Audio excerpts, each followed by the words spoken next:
With stunning panoramic views practically around every corner and neighborhoods that back onto forested lands, it's easy to understand why the regional district of Nanaimo is one of the fastest growing areas in British Columbia. The population of the regional district of Nanaimo has grown by 70% over the past 2 decades, fueling single-family home construction. However, not everyone can afford to close the deal without a mortgage helper. This is your typical suite that you're going to find in the city of Nanaimo now that are being built very commonly during new construction. So this is the basement of the house. Most of the basement is taken up by a suite. Allaire Homes of Nanaimo say 60% of their new home construction includes secondary suites. For me, it was to make the house affordable to live in. Like, I couldn't really buy a house at that price range. Another trend that's happening is aging parents are moving into the basements, and the children are, taking care of the parents somewhat. Conversely, secondary suites are not an option in the electoral areas of the RDN from Cassidy, south of Nanaimo, to Bowser, north of Qualicum Beach. The current zoning bylaws in the regional district have been in place for many years, and I think at the time, affordable housing maybe wasn't as big of an issue as it is today.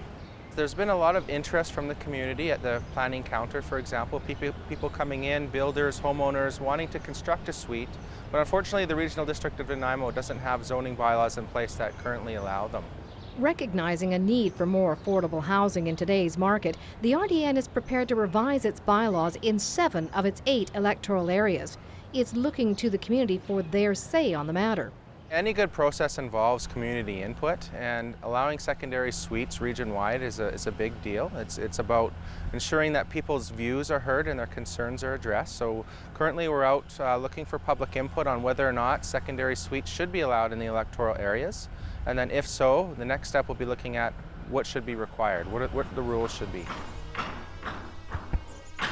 It's not just about new home construction. The bylaws would also have to cover renovations. It can get very involved, often would involve gutting an entire basement and starting new.